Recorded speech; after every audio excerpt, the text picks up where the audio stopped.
Bien, hermanos, buscando en estos días en el diccionario el significado de la palabra decadencia, encontré que tiene una única sección y que en esa sección estaba acción y efecto de decaer, ir a menos. Ir a menos. Si a esta palabra le sumamos el adjetivo espiritual, estaremos teniendo una idea entonces del tema que comenzaremos a exponer hoy y durante algunos domingos más. Vamos a estar predicando sobre la decadencia espiritual. Al ver la fragilidad de nuestras almas, hermanos, al ver las tentaciones que nos rodean, los peligros que nos acechan en este mundo y el poder del diablo, se debe entender que no hay un tópico de más importancia para nuestra vida espiritual que este. Ningún cristiano, por piadoso y espiritual que sea, está exento de caer en decadencia espiritual. Aún aquellos que han crecido más en su vida cristiana corren el riesgo de caer en un estado tan lastimoso como este. Así que nadie debe entender que este tema que vamos a comenzar a predicar hoy, hermanos, no es de utilidad para su corazón. Todos los que estamos aquí necesitamos escuchar eso. Todos de una manera o de otra hemos probado el sabor de fango del pecado. Probablemente nadie en este lugar podrá decir que no ha sentido como sus pies han flaqueado y ha caído en decadencia espiritual. Es por eso que hemos entendido la necesidad y urgencia de este tema. Y quisiera introducir este tema, hermanos, citando las palabras de un hombre de Dios del siglo XIX que escribió un libro sobre este importante asunto. El predicador Octavio Winslow dijo en una ocasión: si existe una consideración que sea verdaderamente humillante para la mente de un cristiano, es esta: que después de todo lo que Dios ha hecho por él, después de todos los ricos despliegues de la gracia de Dios, la paciencia y la hermosura de sus instrucciones, la disciplina constante de su pacto, las pruebas de amor recibidas y las lecciones aprendidas por la experiencia de que ese Dios es fiel, aún así existe en el corazón del cristiano un principio o tendencia secreta, perpetua y alarmante de alejarnos de Dios. Hermanos, qué humillante reconocer que esto es verdad, que es real en la vida de todo hijo de Dios. Después de todas las muestras de amor que hemos recibido de Dios, porque todo cristiano puede dar muestra de eso. Después de todo el cuidado que hemos sido objeto de la mano cariñosa, tierna y poderosa de Dios, después de vernos en situaciones tan difíciles y ver que la mano de Dios viene a nuestro favor, existe aún en nuestro corazón un principio que es secreto, perpetuo y alarmante de alejarnos de ese mismo Dios. Y no existe un solo momento en la vida de un cristiano cuando ese principio o tendencia no se encuentra activo. Debemos recordar que el pecado mora en nosotros, y no solo esto, sino que el pecado está activo y su meta, la meta y el propósito del pecado que tú llevas dentro es llevarte a lo peor. El pecado no es en el creyente una especie de bomba desactivada, hermanos. El pecado no es en el creyente una especie de volcán extinguido. El pecado mora en el cristiano y su meta es llevarlo, seducirlo y arrastrarlo a lo peor. Y sobre todo, alejarlo de Dios. Y no existe un solo momento, ni cuando estás en el cenit de tu vida espiritual, que ese principio o tendencia no esté activo en ti. Por lo tanto, cuando descuidamos las gracias que Dios ha implantado en nuestras vidas, estas tienden a debilitarse, no a fortalecerse. Cuando hablamos de las gracias que Dios ha implantado en nuestras vidas, estamos hablando, hermanos, de esas virtudes que Dios ha compartido con nosotros en el momento de la conversión. Por ejemplo, la fe, el amor, la paciencia, el gozo, la humildad, la mansedumbre, etc. Todas estas gracias están presentes en todo creyente después de la conversión, porque son gracias que Dios da en ese momento a su hijo. Y si las descuidamos, estas van a tender a debilitarse y no a fortalecerse. Son tan severos y constantes los ataques a los que nuestras almas están expuestas y tan hostiles las influencias que nos rodean, que tan pronto dejamos de cultivar y desarrollar esas gracias, esta tendencia a decaer espiritualmente se va a comenzar a manifestar instantáneamente. Por lo tanto, el creyente que desee mantener el vigor de su vida espiritual debe cuidarse de toda declinación que él pueda descubrir en su alma. Tú quieres que tu vida espiritual no decline, no decaiga, no caiga en un pozo. Entonces, cuando veas algunas de estas tendencias, preocúpate y lucha contra ellas. Nosotros estamos llamados a chequear nuestra alma. Usted tiene que ser el doctor de su corazón. Tienes que aprender a conocer cuáles son aquellas características de un alma que está decayendo y cuáles son los remedios que Dios nos ha dado para tratar con ella. Y en el estudio de esta mañana, hermanos, vamos a comenzar a considerar la declinación incipiente, la que comienza. Cuando estamos hablando de declinación espiritual o incipiente, nos referimos a esa declinación que está comenzando en el corazón de un cristiano. Este tipo de declinación en la piedad, que puede por un momento ser imperceptible para otros y por momentos hasta para el creyente mismo, pero debemos tener cuidado con esa declinación, porque es el primer paso para una declinación mucho más profunda. El escritor de Hebreos, hermano, nos dice que la meta del pecado es endurecer nuestro corazón para alejarnos de Dios. Y alguien pudiera decir, yo nunca me alejaré de Dios. Bien, mi hermano, no descuides tu alma, no descuides tu vida de piedad, porque la Biblia dice en Hebreos 3:12, mirad, hermanos, que no haya ninguno de vosotros corazón malo de incredulidad para apartarse del Dios vivo. Y el escritor de los Hebreos le está hablando a cristianos. Y para tratar nuestro tema, hermanos, vamos en esta mañana a considerarlo bajo dos encabezados principales. En primer lugar, vamos a ver la naturaleza indestructible de la gracia verdadera. Y en segundo lugar, vamos a ver las causas que originan la declinación de las gracias verdaderas. Así que en primer lugar, vamos a ver la naturaleza indestructible de la gracia verdadera. Yo quisiera que entendiéramos bien lo que estamos hablando, hermanos.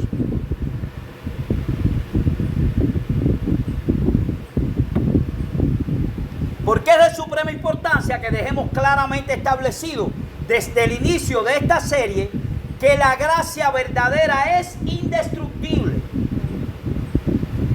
Una vez que una persona ha sido hecha partícipe de la gracia salvadora de Cristo, es imposible, mis queridos hermanos, que esa gracia pueda morir. El tema que estamos tocando en esta serie es el decaimiento de la gracia verdadera, no la muerte de esta. Y nosotros estamos usando las palabras con cuidado. Quisiéramos que entendiéramos de lo que estamos hablando. La piedad puede decaer, puede declinar, y aún así la persona puede estar viviendo espiritualmente, puede estar viva. Ningún creyente verdadero puede caer totalmente de la gracia y perderse. Porque el creyente, la vida espiritual de él no está en sus manos, está en las manos de un Dios inmutable que ha hecho un pacto con sus hijos. ¿Y qué le dice Dios en su pacto, en el nuevo pacto, por medio de Jeremías? Nunca me volveré atrás de hacerle bien. Amén. Así que si Dios quiere hacerle bien, siempre a un creyente, eso es lo que pasará. Otra cosa es el apóstata, que durante un tiempo proclama ser creyente, vive como un creyente y finalmente se aparta. Y otra muy distinta es el creyente verdadero que por un tiempo decae. Son dos cosas diferentes. Una cosa es el apóstata que vive externamente por un tiempo como un cristiano, Él se mueve entre los cristianos, habla como un cristiano, trata de vestirse como un cristiano y finalmente se va de la iglesia y se aparta. Y otra cosa es un cristiano que está pasando por un proceso de declinación espiritual. En el caso de un cristiano, esta situación resulta penosa y alarmante, hermanos, porque ningún creyente que esté pasando por un tiempo de declinación goza de seguridad de salvación. En el caso del apóstata, él no se inquieta. Cuando el apóstata comienza a alejarse del Señor, él no se inquieta, siempre y cuando él se mantenga cumpliendo los formalismos externos de la religión. Él no tiene problemas, él va a la iglesia, él ora, él canta, él piensa que está bien y que es creyente porque él va a la iglesia ahora y canta. Y pone un dinerito en el buzón de las ofrendas. Él está bien. Pero en el caso del cristiano verdadero, cuando él percibe declive en su vida, esto comienza a inquietarlo. Esto comienza a molestarlo. Y tarde o temprano, hermanos, esa gracia lo moverá a procurar remedio para tal situación. Yo no estoy bien con Dios. Yo estoy yendo a la iglesia. Yo estoy cantando los himnos. Yo estoy ofrendando, pero yo sé que no estoy bien con Dios. Dice 2 de Pedro 1, del 5 al 10. Vosotros también, poniendo toda diligencia por esto mismo, añadir a vuestra fe virtud, a la virtud conocimiento, al conocimiento dominio propio, al dominio propio paciencia, a la paciencia piedad, a la piedad de afecto fraternal y al afecto fraternal amor. Porque si estas cosas están en vosotros y abundan, no os dejarán estar ociosos ni sin fruto en cuanto al conocimiento de nuestro Señor Jesucristo. Pero el que no tiene estas cosas, tiene la vista muy corta, es ciego, habiendo olvidado la purificación de sus antiguos pecados. Por lo cual, hermanos, tanto más procurad hacer firme vuestra vocación y elección, porque haciendo estas cosas, dice, no caeréis jamás. ¿Cómo no vas a caer jamás? Dice Pedro, procura hacer firme vuestra vocación y elección. Pedro está diciendo, si tú descuidas la piedad, si tú no estás procurando, poniendo toda diligencia en añadir a tu fe virtud, conocimiento, dominio propio, paciencia, piedad, afecto fraternal y amor, tú no vas a hacer firme tu vocación. Tú no puedes gozar de tu salvación. Comenzarás a dudar que eres salvo. Y hermanos, cuando uno está seguro de su salvación es como un león, que ninguna prueba en este mundo lo puede atemorizar. Pero cuando no estamos seguros, somos como un ratón escondido en una cueva. Cualquier providencia nos asusta y nos sacude como si fuéramos pájaros. Una cosa es experimentar dudas en cuanto a la seguridad de salvación, y otra muy distinta es tener una salvación insegura. De hecho, la salvación de verdad no es insegura nunca, porque no está en nuestras manos, está en el sacrificio de Cristo, que es inmutable. Todo creyente, hermanos, debe esforzarse por tener seguridad de salvación de una forma correcta. Pero a pesar de que este cristiano no tenga seguridad de salvación porque está pasando por un tiempo de decadencia espiritual, aún así la gracia de Dios que Él ha colocado en él no le permitirá alejarse total e indefinidamente. Porque nosotros podemos permanecer infieles con nosotros mismos, pero Dios no. Esa gracia lo moverá de manera eficaz a procurar levantarse de ese estado penoso que está pasando. ¿Y qué pasa si en medio de esta situación esa persona se aparta totalmente? En el momento en que esa persona se aparte totalmente, llegaremos a la penosa conclusión, hermanos, que nunca hubo gracia salvadora en él. Primera de Juan 2:19. Salieron de nosotros, pero no eran de nosotros, porque si hubiesen sido de nosotros, habrían permanecido con nosotros. La lógica juanina es increíble. Pero salieron para que se manifestase que no todos son de nosotros. Ese son es importante, porque Esta es una advertencia que Juan nos está dando. Si Juan hubiese puesto en su epístola, salieron para que se manifestase que no todos eran de nosotros, eso querría decir que todos los apóstoles ya salieron de nosotros. Pero no, hermanos, él está hablando en presente. No todos son de nosotros. ¿Saben lo que Juan está diciendo aquí? Que todavía hay algunos que están y no son. Y algún día se manifestarán que no son. ¿Cómo se manifestará? Bueno, apartándose y alejándose totalmente de Dios. Los que se apartan totalmente nunca estuvieron. Los verdaderos nunca se apartan totalmente. Es así. Juan 10:27. Mis ovejas oyen mi voz y yo las conozco y me siguen y yo les doy vida eterna. ¿Y qué pasará? Dice aquí. ¿Qué pasará, Juan? No, estas son palabras de Cristo. Y no perecerán jamás, ni nadie las va a arrebatar de mi mano. Mi Padre que me la dio es mayor que todos y nadie las puede arrebatar de la mano de mi Padre. En otras palabras de Cristo, ¿quién puede apartar a un cristiano de la mano de un Dios así?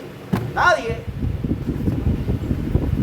Juan 2:9, segunda de Juan 9 se nos dice: cualquiera que se extravíe y no persevera en la doctrina de Cristo no tiene a Dios. El que persevera en la doctrina de Cristo, este sí tiene al Padre y al Hijo. Lo tiene a los dos porque son uno. Si usted tiene al Padre, tiene al Hijo.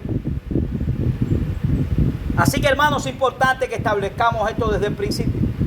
Estamos hablando de declinación de la gracia verdadera, no de la muerte de la gracia verdadera, porque la gracia verdadera no puede morir.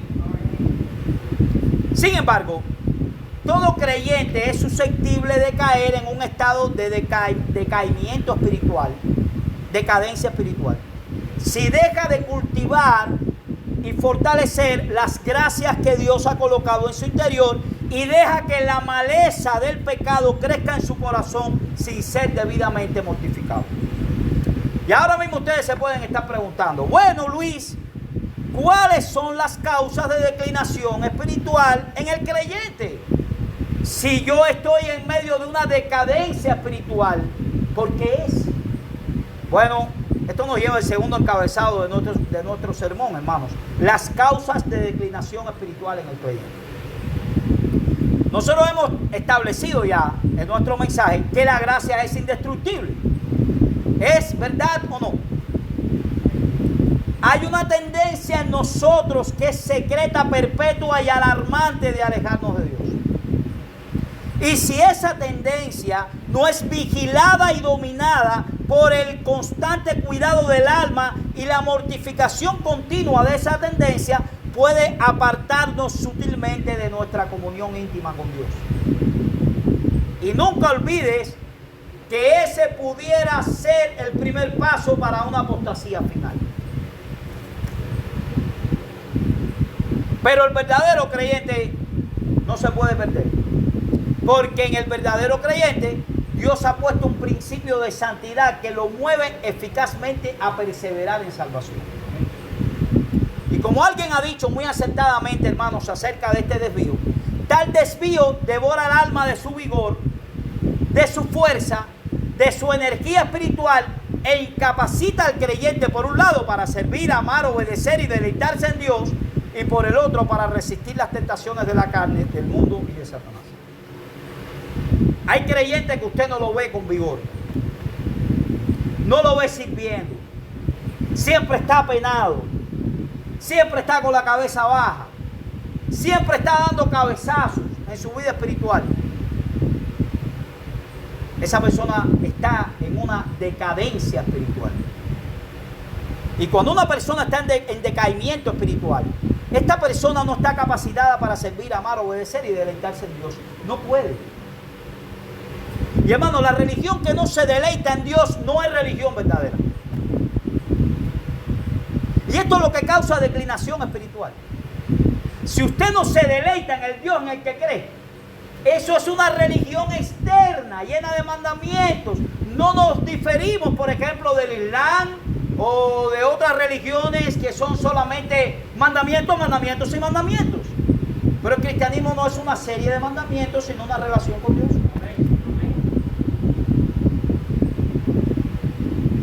Y noten que aquí no estamos hablando de este o de cual o aquel pecado. Nos estamos refiriendo a un estado de deterioro espiritual, en el cual las gracias que Cristo ha implantado en nosotros se encuentran en decadencia. Por consiguiente, hermanos, nuestra comunión con Dios ha descendido a su mínima expresión. Y es a eso a lo que nos estamos refiriendo. Lo terrible de este estado es que comienza sutil, secretamente, imperceptible para la mayoría que nos rodea, y a veces hasta para nosotros mismos. Muchos verán a esta persona como un buen creyente, le está bien.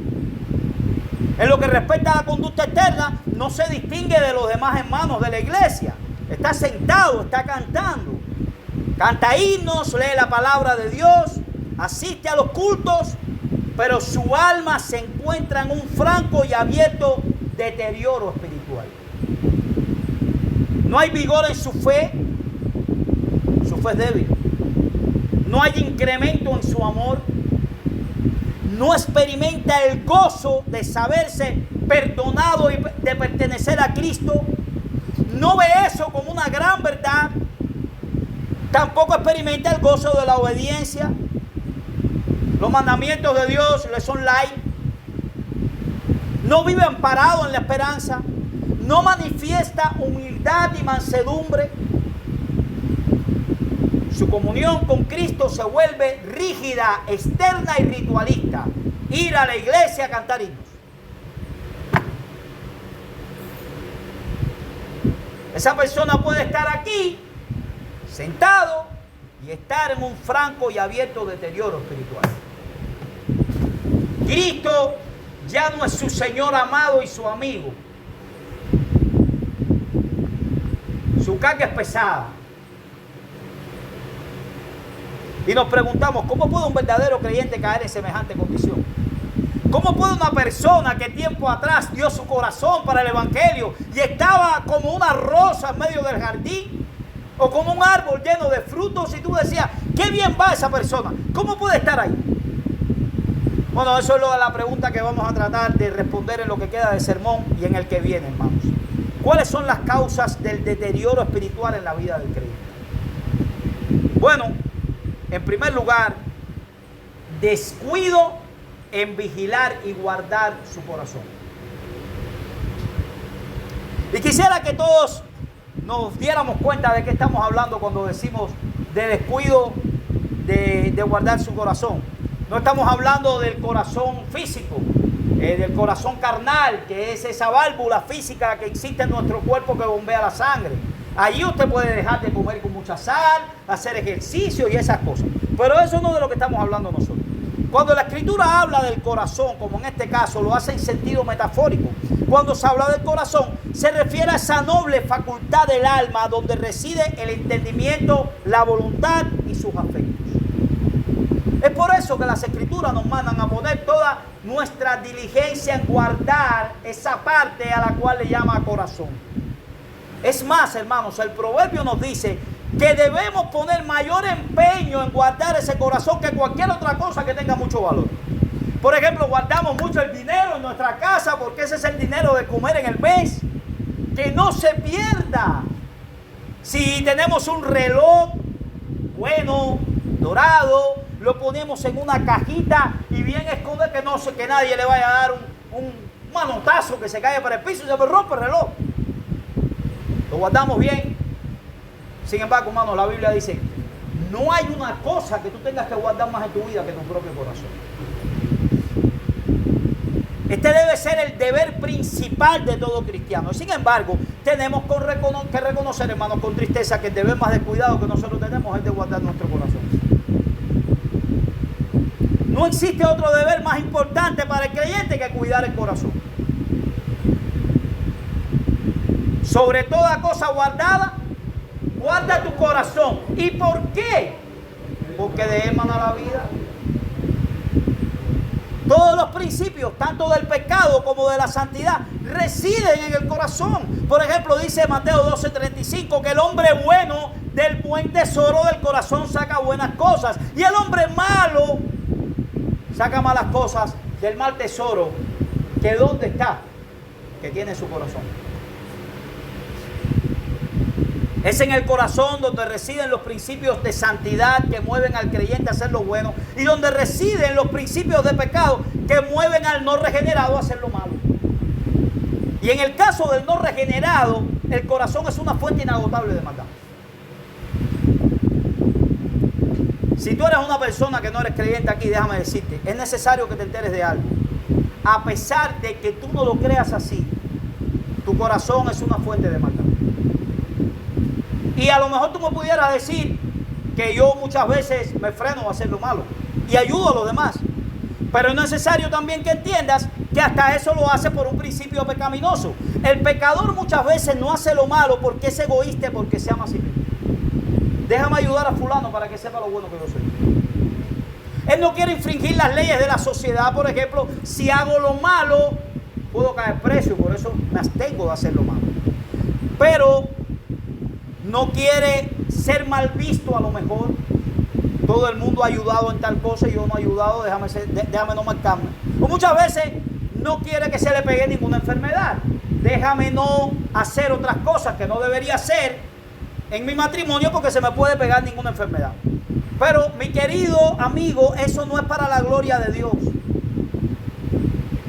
No es que tú no quieras pecar para darle la gloria a Dios. Estás dejando de pecar por un principio pecaminoso per se.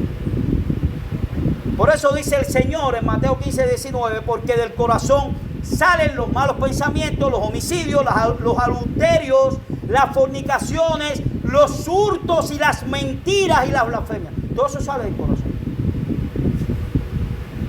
¿Y qué sucede en el caso del creyente? Bueno, dejamos aquí que el no regenerado tiene un corazón que constantemente le está llevando a querer hacer lo malo. Y que cuando se frena no lo hace por querer hacer el bien supremo, que es el de darle la gloria a Dios, sino por evitar ese problema. Ahora, ¿qué sucede en el caso del cristiano? Bueno, en el caso del cristiano, la obra de santificación que Dios hace por su espíritu restaura y purifica su corazón. De manera que este sentido de autodependencia que antes teníamos, que creíamos que dependía de nosotros, es removido por la fe y entonces venimos a depender totalmente de Dios. Ese amor que teníamos a nosotros mismos es removido por un amor a Dios. Nuestra rebeldía y obstinación son removidos y en cambio se coloca la sujeción y la obediencia a la voluntad de Dios. Ya yo no deseo hacer lo que me da la gana. Yo quiero hacer lo que Dios ha mandado. Nuestro egocentrismo es removido y en cambio Dios coloca un principio de autonegación.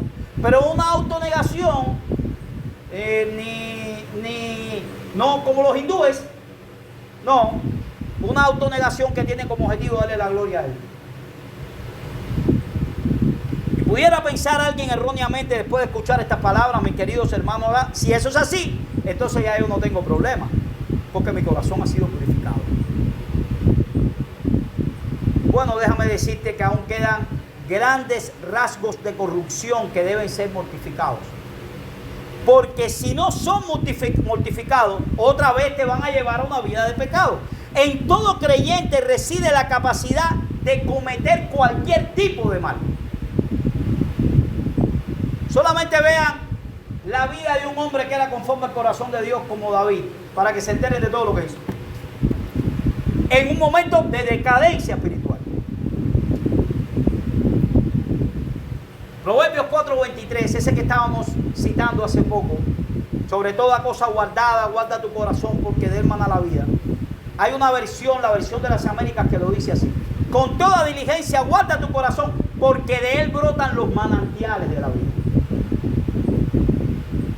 Y un comentarista dice: un jardín descuidado no va a estar tan lleno de cizaña como un alma descuidada lo estará de pensamientos vanos y pasiones exorbitantes que Dios aborrece y que son peligrosas para nuestra felicidad y para nuestra paz, para nuestra firmeza y estabilidad, a fin de que no nos desviemos del Señor. Mis queridos hermanos, todos hemos aquí en algún momento cuidado un jardín. Descuide su jardín y verá que ahí no van a crecer claveles y gardenias. Va a crecer hierba mala. Descuida tu corazón y usted verá que su corazón se pone más horrible que tu jardín. No crecerán más cizañas en el jardín que los que van a crecer en tu corazón. Van a crecer los malos pensamientos y pasiones que Dios odia y que son peligrosas para tu felicidad, para tu firmeza y para tu estabilidad.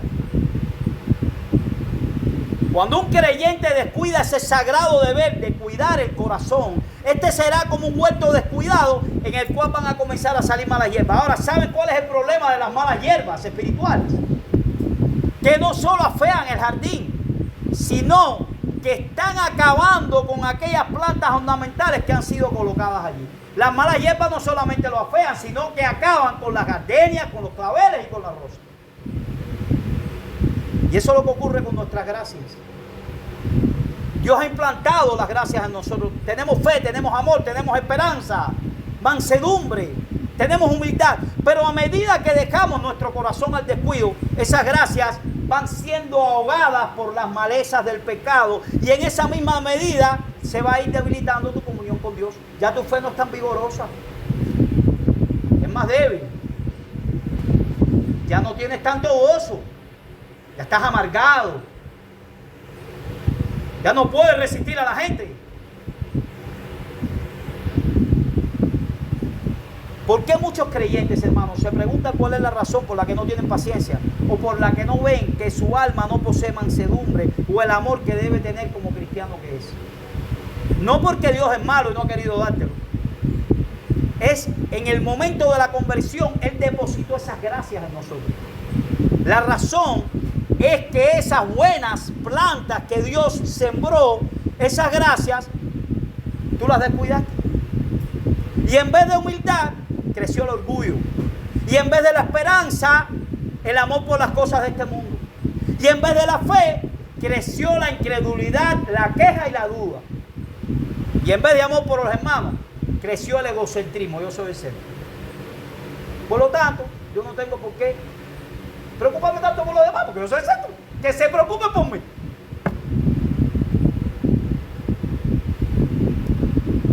Hermanos, ¿por qué nos quejamos todo el tiempo cuando Dios ha sido tan bueno con nosotros?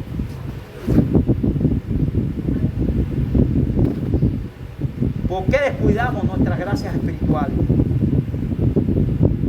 ¿Por qué has dejado de guardar tu corazón y la desesperanza, la duda, el orgullo y otras cosas están creciendo en tu alma? Es de importancia crucial.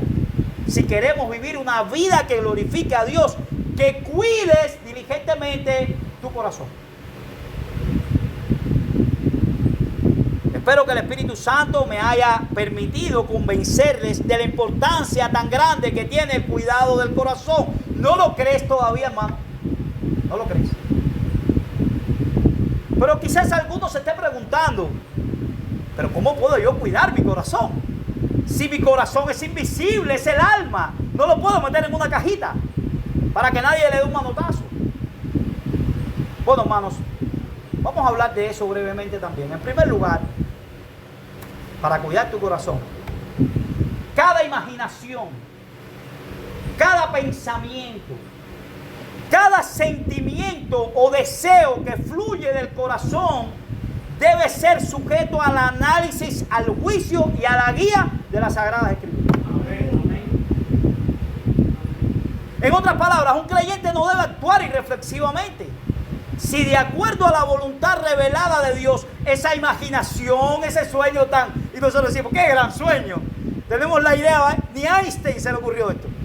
Ese gran sueño, pensamiento, sentimiento o deseo es contrario al santo y justo carácter de Dios. Si es así, debe ser inmediatamente rechazado, hermano, por muy bonito que lo veamos. Notemos las palabras previas a este mandamiento. Por ejemplo, en Proverbios 4, 20 al 22. Hijo mío, está atento a mis palabras. Inclina tu oído a mis razones. No se aparten de tus ojos. Guárdalas en medio de tu corazón. Porque son vida a los que la hallan y medicina a su cuerpo. ¿Qué nos está diciendo el proverbista aquí?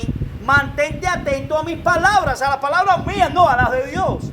Inclina tu corazón a ellas y guárdalas como un tesoro en tu corazón para que tú puedas examinar tus razonamientos a la luz de los razonamientos de Dios. Y si los pensamientos, imaginaciones y deseos que están surgiendo de tu corazón, emergiendo como un volcán, son contrarios a los pensamientos y deseos de Dios, deben inmediatamente ser rechazados. Proverbios 3 del 5 al 6, fíjate de Jehová de todo tu corazón y no te apoyes en tu propia prudencia. Reconócelo en todos tus caminos y Él enderezará tus veredas. Como tu camino, si se comienza a ser torcido, va a ser enderezado si tú no reconoces al único que lo puede enderezar. Y tu propia prudencia son tus imaginaciones, tus pensamientos y anhelos. No te apoyes, mi querido hermano, en esas cosas. No seas sabio en tu propia opinión. ¿Qué significa reconocer a Dios en nuestros caminos? Que yo debo examinar cada paso de mi pie a la luz de lo revelado por Dios en su palabra. Y saber que si no estás bien, debes enderezar tus caminos de acuerdo a ese presente. Hermanos, son los no creyentes los que viven de acuerdo a sus deseos. Y debemos tener siempre presente en estas cosas el tema de la mortificación del pecado. Por ejemplo, con las diversiones. Alguien dice, yo estoy cansado, estoy atribulado, la verdad es que necesito divertirme. Quiero hacer algo para divertirme. Perfecto, eso no está mal. Debemos darle descanso a nuestro cuerpo, puedes divertirte, pero hay principios en la palabra de Dios que regulan incluso nuestra diversión. ¿Qué dice Santiago? Que si alguno está alegre, haga alabanza. Si en medio de una diversión no puedes alabar a Dios, mi querido hermano, si esa diversión no puedes decir gracias a Dios por habérmela dado, no es lícita para ti. Hay un principio que escuché hace algún tiempo de un sermón de Sugel acerca de era acerca de un concierto que en ese momento iban a dar en República Dominicana de este cantante Bad Bunny. Algunos jóvenes de su iglesia estaban preguntándose si era lícito ir al concierto de Bad Bunny. Si mal no recuerdo, el principio más claro de ese sermón que quedó establecido en mí, que hablaba de la libertad cristiana, no de Bad Bunny, sino que él lo trajo a colación, fue: imagínate que tomes de la mano a Jesucristo y lo lleves al concierto. Lo pudieras llevar contigo y él estaría de acuerdo. Mi querido hermano, si esa diversión no puede tener a Dios a tu lado, y créeme que Dios está ahí, no te es lícita.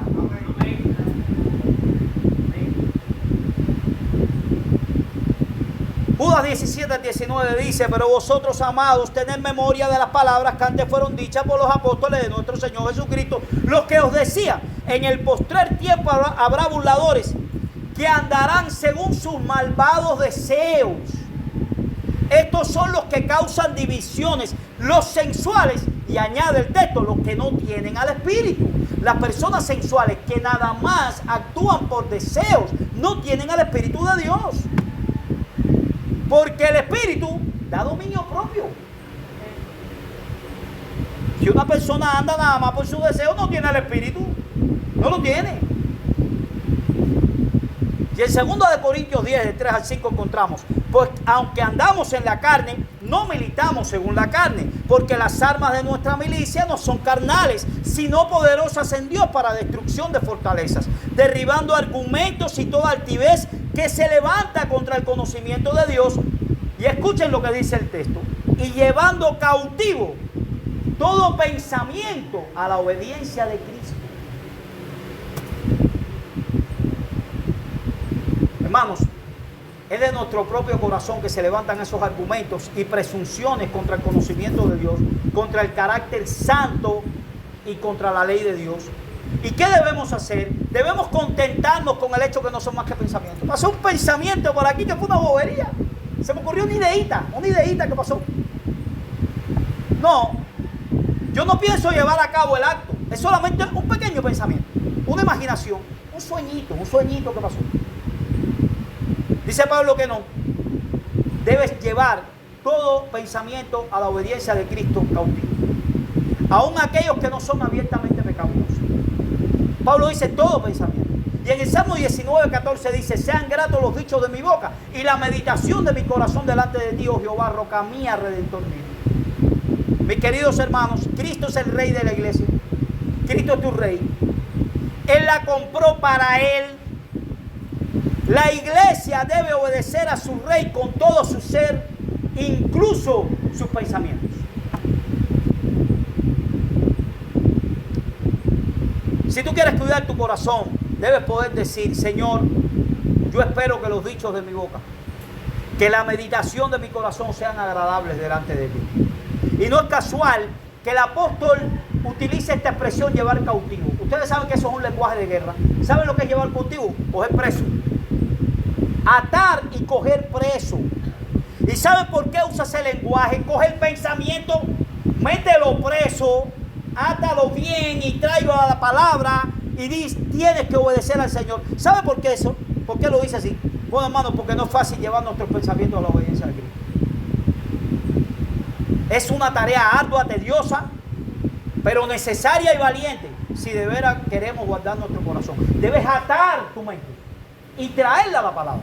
No permitirle que ande cogiendo los caminos que quiere. Es mucho más fácil ocuparnos de los deberes religiosos externos con diligencia y puntualidad. Por eso las religiones ritualistas tienen tanta gente. Es decir, solamente sacrifica un pollo y resolviste el problema.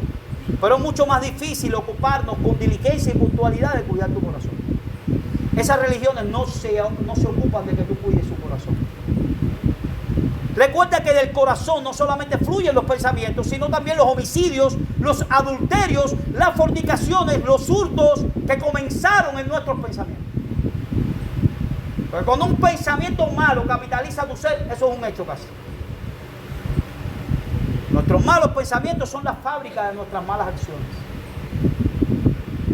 Proverbios 6, del 16 al 19. 6 cosas aborrece Jehová y aún 7 abomina su alma: los ojos altivos, la lengua mentirosa, las manos derramadoras de sangre inocente, el corazón que maquina pensamientos inicuos, los pies presurosos para correr al mal, el testigo falso que habla mentiras y el que siembra discordia entre hermanos. Todo eso dice que es malo. Dios no solo abomina aquellas cosas que están en nuestra conducta, hermanos. Aquellos pensamientos que son inicuos, impíos y pecaminosos son abominables también delante de Dios. Debemos arrepentirnos, atarlos y traerlos a la obediencia de Dios. Si tú quieres guardar tu corazón, somete tu imaginación, tu pensamiento y tus deseos al cuidado, guía y el juicio de las Santas Escrituras. Pero también, en segundo lugar, un poquito más breve, debemos impedir que la corrupción que reside en él, en el corazón, salga a flote o que sea alimentada con más corrupción. Por ejemplo, Proverbios 4, 23 al 27 dice: sobre toda cosa guardada, guarda tu corazón, porque de él mana la vida. Aparta de ti la perversidad de la boca y aleja de ti la iniquidad de los labios.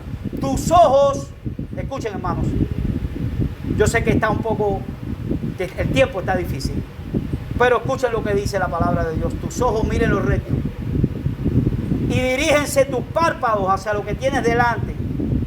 Examina la senda de tus pies y todos tus caminos sean rectos. No te desvíes ni a la derecha ni a la izquierda, y aparta tu pie del mal. Guarda tu corazón, en otras palabras. Cuida tu boca, tus ojos, tus pies. Un cristiano que verdaderamente quiere guardar el corazón tendrá cuidado con lo que habla. Tendrá cuidado con lo que mira.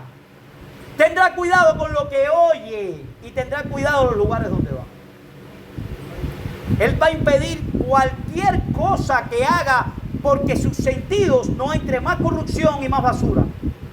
E impedirá que por esos sentidos salga corrupción. Debemos tener cuidado con nuestros órganos sensoriales, por donde penetra un montón de corrupción y de basura a nuestro corazón, añadiendo más basura de lo que tiene ya. Por eso, hermanos, Job hizo un pacto con sus ojos. Ustedes saben lo que dijo Job: hice un pacto con mis ojos. ¿Cuál fue el pacto? ¿Cómo pues habría yo de mirar a una virgen? Hombres que estamos aquí. ¿Por qué nuestros ojos tienen que mirar otra cosa que no sea nuestra esposa? Y no solamente hacer un pacto en no mirar a la mujer que no es de uno, hermanos. Mucho cuidado con la mundanalidad que entra en los ojos, escuchando y viendo por internet lo que no deberíamos venir a escuchar. Y quisiera hacer un acto, no estamos siendo legalistas. Una cosa es ser legalista y otra cosa es tener cuidado en el corazón. No estamos diciendo que es prohibido navegar por internet, sino que cuides tu corazón cuando lo estás haciendo. Hay una guerra de hace buen tiempo, ya hace 3 años, la guerra en Ucrania. Hay muchos campos minados en el campo ruso y en el campo ucraniano. Y muchas minas que los soldados deben sortear. Cuando comienzan a caminar por ese terreno, seguro que los soldados no irán tranquilamente sabiendo que ese terreno está lleno de minas. Ellos irán con sumo cuidado, hermanos. Debemos seguir el ejemplo de los soldados que pasan minas y el cuidado que deben tener por pasar por ese campo minado. Ellos saben que un paso malo que den puede significar una explosión y que murieron. Bueno, nosotros estamos caminando hacia la Canaán celestial por un campo minado. Muchas veces el mal no lo ves a simple vista. Satanás es un gran estratega de muchísimos años de experiencia. Él planta mejor la mina de lo que tú eres muchas veces capaz de darte cuenta que hay una mina ahí. Es por eso que Primera de Pedro en capítulo 1, versículos 14 y 16 nos advierte: como hijos obedientes, no os conforméis a los deseos que antes tenías estando en vuestra ignorancia, sino como aquel que os llamó es santo. Sed también vosotros santos en toda vuestra manera de vivir, porque escrito está: sed santos porque yo soy santo. Imita a Dios en su santidad.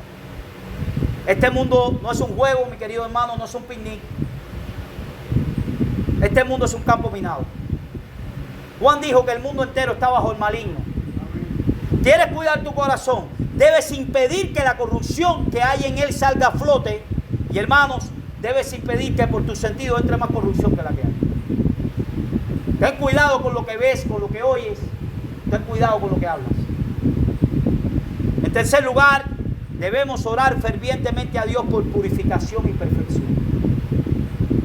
Estamos hablando de una tarea difícil, por lo tanto, debemos orarle a Dios por perfección y purificación. Salmo 19, 12. ¿Quién podrá entender tus propios errores? Líbrame de los que me son ocultos. ¿Quién puede entender mis propios errores? Ni yo. Líbrame de los que me son ocultos. Hermanos, no siempre somos tan objetivos para poder evaluarnos a nosotros mismos. Por eso muchas veces es necesario que vengan otros hermanos en Cristo y nos llamen la atención. Y saben una cosa, no existe un solo ser humano que se siente agradado cuando le llaman la atención. Ahí aparece un abogado defensor que nadie sabe de dónde se graduó, rápidamente hacia arriba, un fariseo con una espada en la mano diciendo: ¿quién te dijo eso a ti? Cada vez que somos amonestados, tenemos que mortificar ese sentimiento de molestia que surge en nuestro interior cuando alguien nos dice que hicimos algo malo. Yo, es muy probable que tú, mírate tú, pero yo, es así. Esa es la naturaleza humana, hermano. Salmo 86, 11, enséñame, oh Jehová, tu camino y caminaré yo en tu verdad. Afirma tu corazón para que tema tu nombre. Hazlo yo, hazlo tú, porque yo no puedo. La palabra, cuando dice este texto, afirma mi corazón, en realidad en el hebreo lo que quiere decir es unifica mi corazón. ¿Y qué es eso, hermanos? Bueno, el salmista estaba clamando a Dios y diciéndole que su corazón quería muchas cosas al mismo tiempo. Y la petición era que el Señor lo dirigiera a un solo lugar, a una sola meta, para que tema tu nombre. Unifica mi corazón. Permite que el deseo más intenso de Él sea darle gloria a tu nombre y temerte a ti. Unas palabras de conclusión, hermanos. La gloria de un rey radica en el bienestar de sus súbditos. Cuando una nación es visitada y se puede ver que es próspera, que ahí nadie pasa hambre, que no hay analfabetismo, que los hospitales están llenos de medicina, a todo el mundo se le atiende por igual y hay justicia en el país, todo el mundo dice que el gobierno más sabio. Los súbditos están contentos y esos súbditos son la gloria de ese rey. ¿Qué gobierno más sabio? Hermanos, es nuestra prosperidad espiritual la gloria de nuestro rey. Cuando el pueblo inconverso mira a los creyentes cabizbajos, frustrados, languideciendo en su vida espiritual, ellos no están dispuestos a cambiar su gozo perverso por nuestro santo aburrimiento. Déjame dejar mi fiesta para meterme en el aburrimiento tuyo. Si tú tienes una vida hecha leña. Es el vigor, el florecimiento y el verdor de la vida espiritual de los cristianos lo que le da gloria al rey que gobierna sus almas. Por lo tanto, mi querido hermano, termino diciendo, ningún cristiano tiene el derecho de languidecer espiritualmente. Eso no es un derecho que tú tienes. Nuestra constitución está en las Escrituras. La constitución de leyes que gobiernan nuestra vida está en las Escrituras. Ahí no hay ningún derecho para ti para que languidezcas espiritualmente. A ti se te ha dado un rey que es una fuente inagotable de gracia y bendición para todos aquellos que pertenecen a él. Y cuando los creyentes pasan delante de ese banquete, languideciendo y con anemia espiritual, es como si estuvieran diciendo, es que mi Señor es malo. Estoy comiendo cosa mala porque Él me da de la comida que no sirve. Mi Señor no me da todo lo que yo necesito. Me convertí a Él, pero me engañaron. Esta vida está llena de frustración y yo no puedo con ella. Es un mentiroso. Eso es lo que tú puedes decir de tu Señor. Espero que el Espíritu de Dios pueda usar realmente esta serie de sermones, hermanos, para que aprendamos a tratar con nuestras almas, para que las circunstancias del momento no nos mantengan presos del temor, para que nosotros podamos ser creyentes libres, porque si el Hijo os libertare, seréis verdaderamente libres, para que podamos vivir una vida alegre y con gozo, porque no vamos camino a un lugar malo, vamos a la Canaán celestial, porque todo esto es pasajero. Hace poco en el grupo local, el viernes, cuando estábamos reunidos, allí decíamos esto, es pasajero, se va a acabar, se va a acabar esto, se va a acabar. Pero Dios no se acaba, y sus gracias tampoco.